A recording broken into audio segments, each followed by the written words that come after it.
ఆ 8 ఇయర్స్ నుంచి ఫస్ట్ మేమైతే ఒక 4, 5 ఇయర్స్ వరకు రెంటలే ఉన్నాం. రెంటల్ ఉండి మళ్ళా వేరే దగ్గర అన్ని దగ్గర చూసాం. కానీ ఏది కన్వీనియంట్ కాకుండా మేము ఇక్కడొచ్చేసి ఎంతో కష్టపడేసి లోన్ తీసుకున్నాం. లోన్ తీసుకొని, కట్టుకొని అన్నీ ఇచ్చేసిన తర్వాత ఒక 3 ఇయర్స్ అవుతుంది. జస్ట్ ఒక 3 ఇయర్స్ అవుతుంది లోన్ స్టార్ట్ అయ్యి. అప్పుడే ఇది నోటీస్ వస్తే ఎంత బాధగా అనిపిస్తది.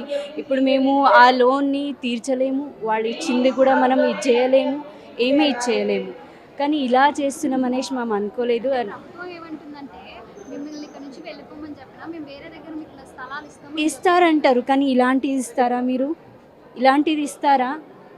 నేను ఫేస్ చేసిన ఒకటి ఇన్సిడెంట్ అండి. నేను స్వయంగా సెక్రటేరియట్ దగ్గర ఎళ్ళాను. సెక్రటేరియట్ ఉంది కదా! దాంట్లో ఎళ్ళాం. మాది జీపీఎఫ్ అమౌంట్, అవి అమౌంట్ అన్నీ ఉన్నాయి. అక్కడ ఒక ముసలామె తెలుసా ఎంత ఏడ్చుకుంటా కూర్చుంది తెలుసా? ఆమె బిడ్డది పెళ్లి ఉంది 1 మంత్‌లో. ఆమె అమౌంట్ రాలేదు. ఏడ్చుకుంటూ ఎంత కూర్చుంది తెలుసా? నాకు ఒక మంత్‌లో నా బిడ్డ పెళ్లి ఉంది. నేను పెళ్లి చేయాలనా? నా అమౌంట్ ఎక్కడుంది నాకు? నేనిప్పుడు బయటికెళ్ళేసి ఆ స్థాయిలో లేను. నేను ఇంట్రెస్ట్ తీసుకొని నాకు బిడ్డ పెళ్లి చేయాలని నాకు లేదు. నాకు అంత శక్తి కూడా లేదు. ఎందుకంటే నేను రిటైర్డ్ అయిపోయినాను. నా పెన్షన్ డబ్బులు రాలేదు. నా డబ్బులు రాలేదు. ఫస్ట్ వాళ్ళని ఒక పెళ్లి చేసినట్టు అయితది కదా! ఆమె అమౌంట్ అనే ఇచ్చేసేయండి. ఎంతమంది అమౌంట్ కూడా ఇవ్వకుండా మీరు ఇది డెవలప్‌మెంట్ చేస్తాను, అది డెవలప్‌మెంట్ చేస్తాను, అది చేస్తాను అంటే ఎక్కడిదది?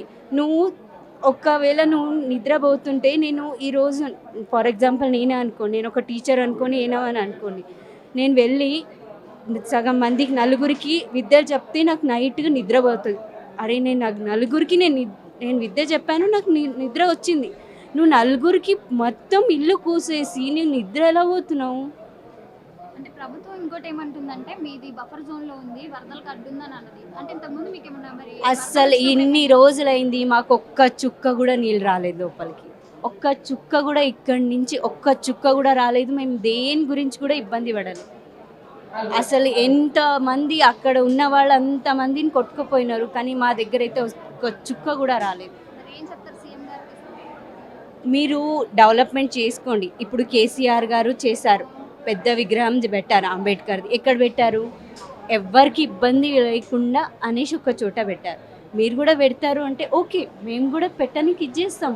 కానీ ఎవ్వరిని ఇబ్బంది పెట్టకండి. ఎవరిని ఇబ్బంది పెడితే ఏమవుతదంటే ఇంతమంది